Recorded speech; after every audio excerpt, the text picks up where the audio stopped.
भाजपा सरकार है उत्तर प्रदेश में, तो अधिकारी क्यों इस तरीके से बेलगाम नजर आ रहे हैं? देखिए, है क्या, कालनेमी राक्षस का नाम सुना होगा। हनुमान जी महाराज को भ्रमित करने का काम किया भेष बदल के। इस युग में, कलयुग में, ऐसे कालनेमी राक्षस बहुत हैं जिनको हम कहीं ना कहीं फेलियर की रही पहचान नहीं पाए। अधिकारियों को तमाम समाजवादी विचारधारा के जो उनके द्वारा नियुक्त किए गए थे गलत तरीके से, उनको तमाम जिलों में हमारे पास पूरी रिपोर्ट है। किसान आंदोलन, मैं बहुत बड़ी बात कह रहा हूं, उसकी मेरे पास ऑडियो है एक बड़े नेता की, पूरा प्लानिंग से था। सर, कौन सी पार्टी के नेता? अब वो पार्टी का नेता तो डिस्क्लोज हो जाएगा, बता देंगे हम। भाजपा के? अब वो आप जो भी समझे, लेकिन जो मैं बताने जा रहा हूं उस बात पर आप गौर करिए। तीनों बिल के लिए बाबा टिकैत लड़ते रहे किसान नेता, और राकेश टिकैत जी ने कहा था कि मेरे पिताजी के सपना साकार कर दिया है मोदी जी ने, धन्यवाद किया था।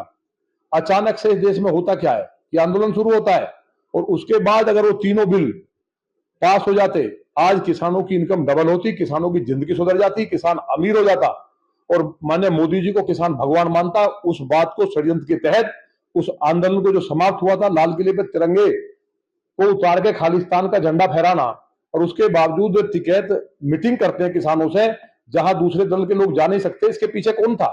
ये पूरी पार्टी जांच करेगी ना। माननीय मोदी जी किसानों के लिए जो भी काम किया, एक भी काम कांग्रेस ने नहीं किया। सम्मान निधि से लेकर के, सोयल हेल्थ कार्ड से लेकर के, आज किसानों को क्रेडिट कार्ड देने का काम माननीय राजनाथ सिंह जी ने किया। सारा जितना भी एक पैसा कांग्रेस ने नहीं दिया।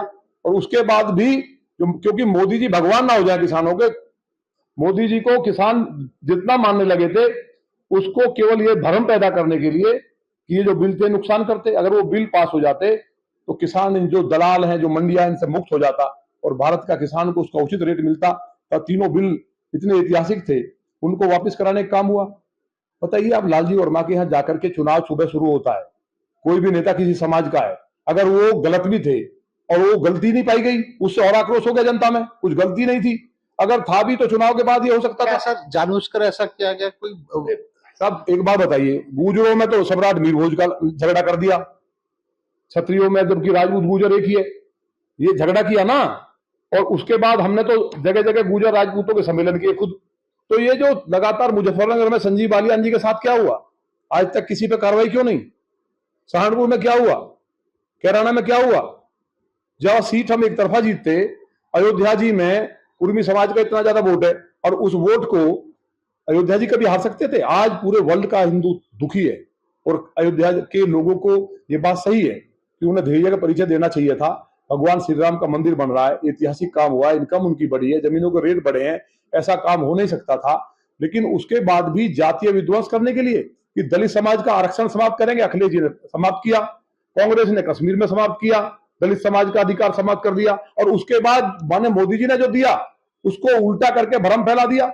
और ये भ्रम जब फैलाया तो उत्तर प्रदेश में जिम्मेवारी बनती थी कि राहुल गांधी अरेस्ट होते, उन पर आंसू गलती थी।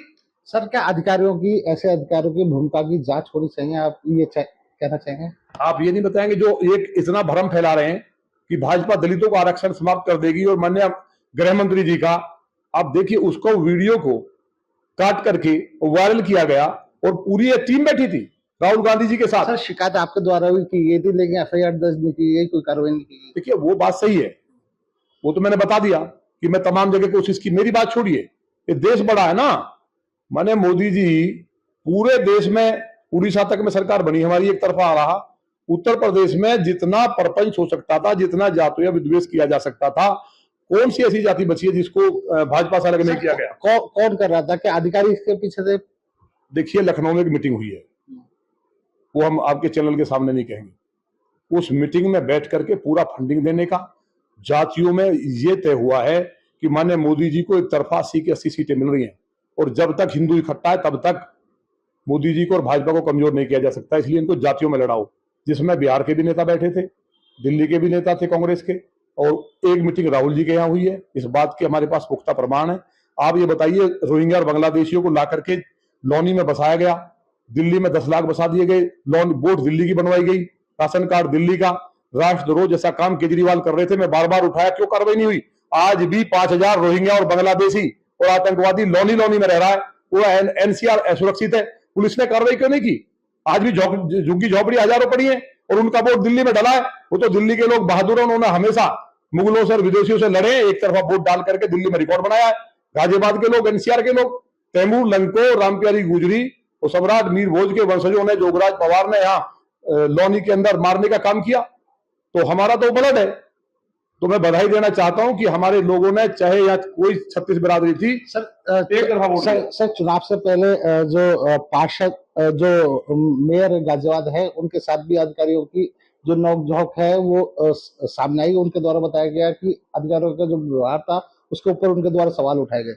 आप कैसी बात कर रहे हैं? विधायक सरकार का हिस्सा है, दो विधायक बिना गनर के घूम रहे हैं। एक बार तक नहीं पूछा गया हमसे।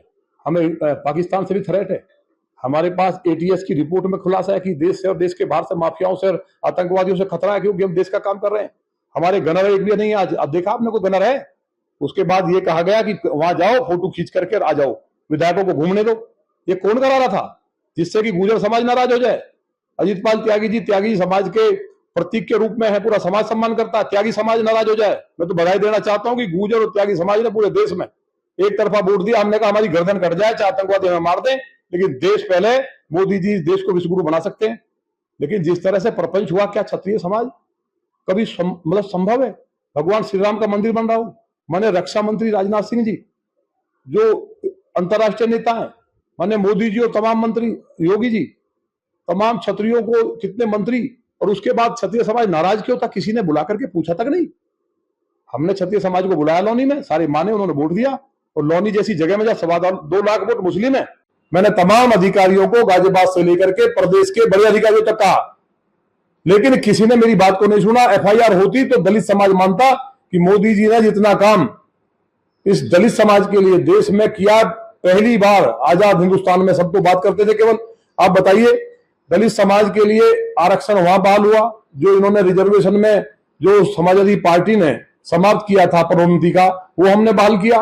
बाबा साहब अंबेडकर के 5 जो पंचतीर्थ है उनको हमने डेवलप किया। एक काम बाबा साहब अंबेडकर के लिए कांग्रेस ने नहीं किया। समाजवादी पार्टी खिलाफ थी, वो कह रही थी कि बहन जी मायावती के यूपी में भी बाबा की सरकार है, केंद्र में भाजपा की भी सरकार है, तो क्या रहा कि अधिकारी क्यों एफआईआर तक नहीं कर पाए शिकायत के बावजूद? अब ये तो अधिकारी बताएंगे, इसका जवाब तो माननीय मुख्यमंत्री जी लेंगे अगर हमारी बात जाएगी, क्योंकि हमने टाइम लिया चुनाव के दौरान, लेकिन बिजी शेड्यूल था। तो जब ये इतना बड़ा कांड हुआ और इस तरह से यहाँ वायरल हुआ कि दलित समाज का आरक्षण समाप्त कर देंगे, माननीय अमित शाह जी जैसा गृह मंत्री जिन्होंने वहां गुर्जर समाज को कश्मीर में पॉलिटिकल रिजर्वेशन दिया, पूरे देश का गुर्जर समाज को यहाँ बांटने का काम किया गया, कौन कर रहा था? राजपूत और गुर्जर जो कि एक ही जाति है, दोनों को सम्राट मीर भोज पर लड़ाया गया।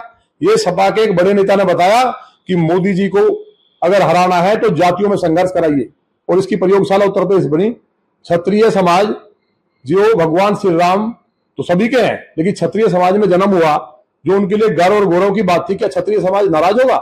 मुख्यमंत्री भी है, माने रक्षा मंत्री, तमाम मंत्री हैं, उसके बावजूद क्षत्रिय समाज नाराज होकर के मीटिंग कर रहा है। तो कौन थे उसके पीछे? कौन फंडिंग कर रहे थे? कौन लोग थे? और अधिकारी क्यों नहीं समझा पाए अपनी बात? जो सरकार के काम थे या सरकार की योजनाएं थी उन तक क्यों नहीं पहुंचा पाए? सर कमाल की बात है, मेरे यहाँ भी क्षत्रिय समाज की वोट है। मैंने सब भाइयों को बुलाया, उनसे बात की कि भगवान श्री राम का मंदिर बन रहा है, इतनी बेटियों ने, बहनों ने जौहर किया, हमारे क्षत्रिय समाज ने अपनी गर्दन कटवाई भगवान श्री राम के मंदिर के लिए, आज बन रहा है और आप लोग नाराज हैं। सारे लोग मान गए, लेकिन जहां ये प्रयास ही नहीं हुआ, ये जिम्मेवारी किसकी है? जो लोग कौन कौन इसके पीछे थे, क्षत्रिय समाज को सबसे ज्यादा सम्मान मिला, सबसे ज्यादा टिकट मिले, और उनको नाराज होने का कारण क्या था? मतलब एक केवल अफवाह भ्रांति फैला करके कौन फंडिंग कर रहा था? जब वहां धारा 144 लगी हुई है, आचार संहिता है, उसके बाद इतनी बड़ी सभा बिना परमिशन कैसे हो जा रही है? क्यों नहीं रोका गया? सर कोई एक्शन क्यों नहीं लिया गया अधिकारियों की तरफ से? अब मैं कहा नहीं कि अधिकारियों ने एक ऐसा कॉकस बनाया बहुत। अब ये बताइए, आपको नहीं लगता जो गाजियाबाद जिले में हर चौराहे पे लोगों को लूटा जा रहा है? 3 महीने में क्या हुआ है? 1990 की याद दिलवा दी, इतना क्राइम बढ़ा है जिला गाजियाबाद में।